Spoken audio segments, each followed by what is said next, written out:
Hello and welcome to this demo on using dictionary type variables.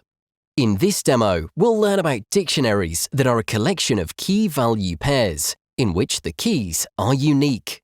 As a rule, data types for both keys and values must be chosen when the dictionary is initialized, as we'll see later.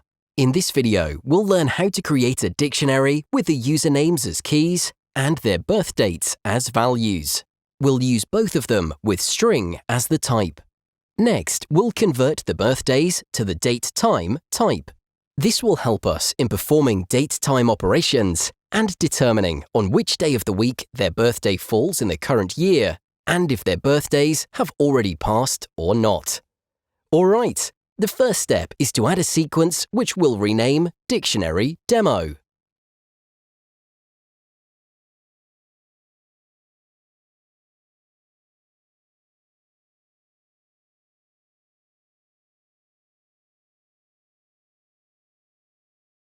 Let's create a dictionary type variable to store the names and birth dates. We'll call it birthdates.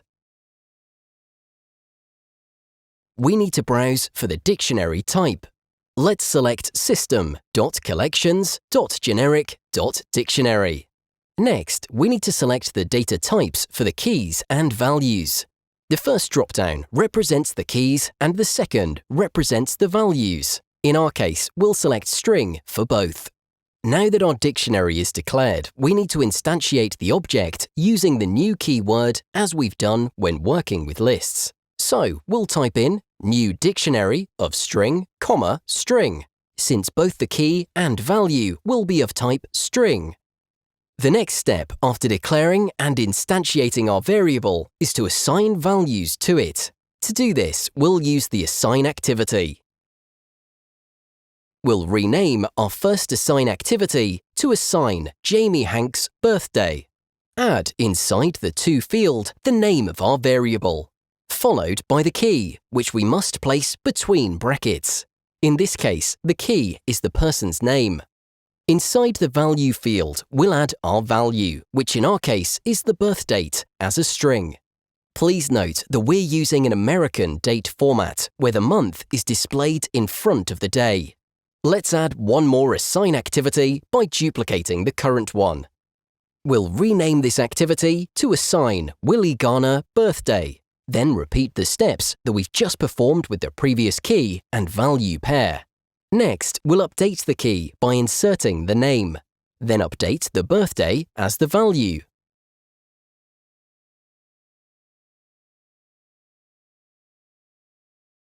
Let's add the third and last key-value pair.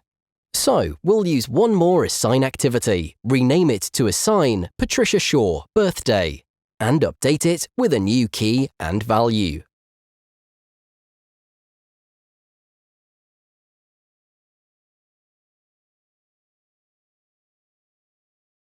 Right now, we have a total of 3 names and 3 birthdays, and we're done with populating our dictionary variable. Next, we'll process the values so that we can extract and print the required information to the output panel. Since all of the items stored in our variable require the same type of processing, we can use a for each activity.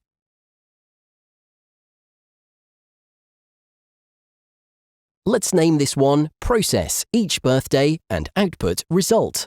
Let's change the argument type to string. Now let's define the item collection we need to loop through by adding the birth dates variable and keys as the indicator in the in section. This expression returns all of our keys as a collection of strings. The values paired with the keys are of type string.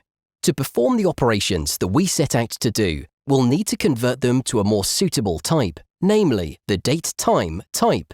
To achieve this, we'll create a new variable for the birth date called dateCurrentPerson. Let's browse for types and search for date-time. As a quick note, the date and time variable is a type of variable that enables us to store information about any date and time. Additionally, we can perform different operations with it, as we'll see later on. We'll select the date-time option found under the System category. Moving on to the body of the for each activity, we'll add an assign activity to parse the dates.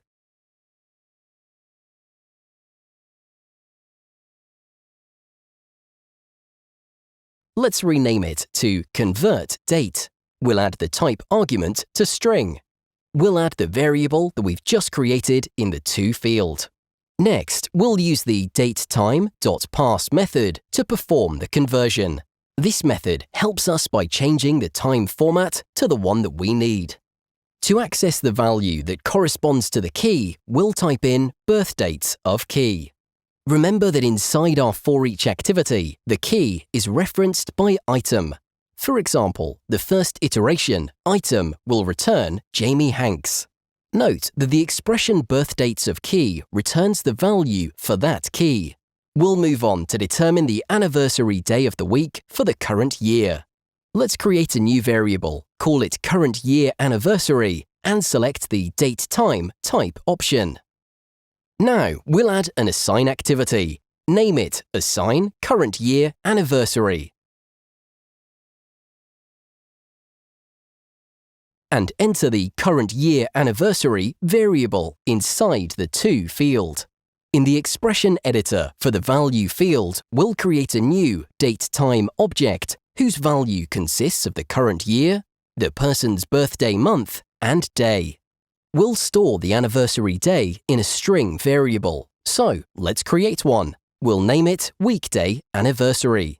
Now let's add a final assign activity and add the value current year anniversary dot day of the week dot toString.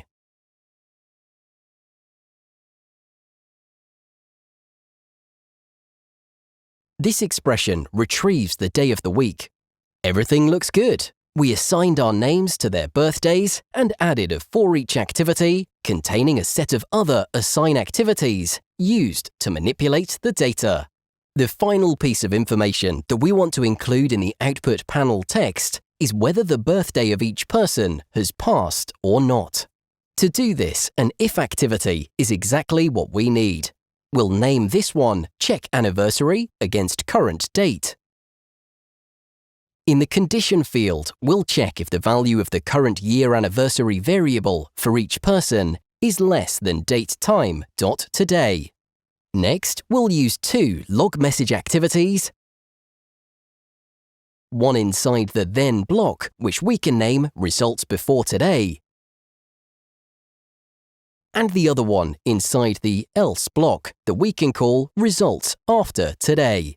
As the message we want to print is complex, we'll use the string.format method for both log messages. Let's open the expression editor for better visibility. The anniversary of open bracket 0 closed bracket has already passed. It was on an open bracket 1 closed bracket. The argument at index 0 is item, the dictionary key of string type containing the person's name. The argument at index 1 is the day of the week for the current year anniversary. Inside the else section, we can copy and paste the previous message and then adjust it.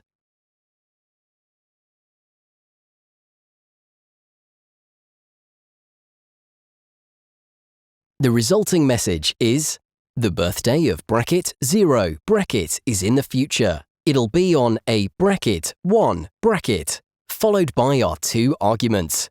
And we're done. Let's run the workflow.